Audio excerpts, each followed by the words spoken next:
আসসালামু আলাইকুম। হাসান এগ্রোর পক্ষ থেকে সবাইকে স্বাগতম। এই যে আমাদের যে ভুট্টা লাগাইছিলাম গত 2 মাস আগে, এগুলো দেখাইছি শুরুর দিক থেকে। অনেক দিন মাঠে আসা হয় না, দেখানো হয় না আপনাদের। এই যে দেখেন ভুট্টার ফলন হয়েছে, প্রত্যেকটা গাছে 2টা করে ফলন হয়েছে। এটা হচ্ছে এসিআই কোম্পানির। এই ভুট্টাটা আনছিলাম মাত্র 350 টাকা কেজি এই ভুট্টার বীজ। আর পাশেরটা হচ্ছে দামি ভুট্টা, এটা একটা করে ভুট্টা আইছে। এটা হচ্ছে 900 টাকা কেজি নিছিল। এটা সম্ভবত ভায়ার কোম্পানির। এইখানে আমাদের ভুট্টা আছে মোট প্রায় 90%। এই যে আশেপাশে যে জমিগুলা, এটাও আমাদের জমি, এগুলো আমাদের জমি। তো ভুট্টা আলহামদুলিল্লাহ ভালো হয়েছে। তো এইটার চাইতে এই ভুট্টাটার ফলন অনেক ভালো হয়েছে। দেখেন গাছগুলাও কত সুন্দর কালা। এই যে আমাদের 2টা জমির মাঝখান দিয়ে রাস্তা গেছে। ওই যে পাশের ওই জমিটাও আমাদের। আইছিলাম মূলত তিল কাটতে আইছিলাম আমাদের।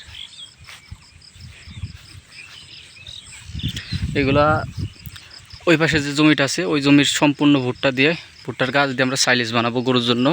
আর এগুলো হচ্ছে গরুর খাবারের জন্য যে ভুট্টাগুলো থাকে, ওইগুলো দিয়ে আমরা যে ফিডগুলো তৈরি করি, নিজেরা যে গরুর খাবার তৈরি করি, দানাদার খাবার, এই ভুট্টা দিয়ে ওইটা তৈরি করব। আর ওইগুলো হচ্ছে ওইখানে সাইলেজের জন্য 30%, প্রায় 1 বিঘার কাছাকাছি আমরা সাইলেজের জন্য প্রস্তুত করতেছি ওইগুলা।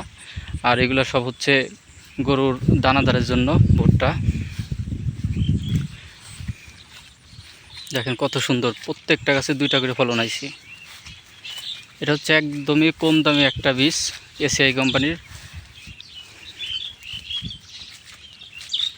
পানি জমে আছে, তো এভাবে পানি জমে থাকলে গাছগুলো নষ্ট হয়ে যাবে কি না জানাবেন সবাই। তো অলরেডি 1 সপ্তাহ হয়ে গেছে জমিতে পানি জমে আছে। এই যে এই দিকটাতে সবসময় পানি জমে থাকে, সব সময়ের জন্যই পানি জমে থাকে। দেখেন এইখানে ভুট্টাগুলো নষ্ট হয়ে গেছে অলরেডি। এই যে এদিকে ভুট্টা নাই তেমনটা, এদিকে ভুট্টা নেই, কিন্তু ভুট্টার ফলন হচ্ছে উপরের দিকে।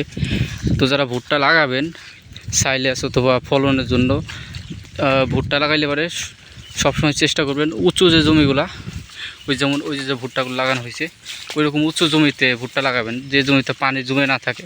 পানি জমে যে কোনো জিনিস যদি 72 ঘন্টার উপরে পানি জমে থাকে, সেক্ষেত্রে গাছ নষ্ট হয়ে যাওয়ার সম্ভাবনা থাকে, ফলন হয় না তেমন ঠিকমতো।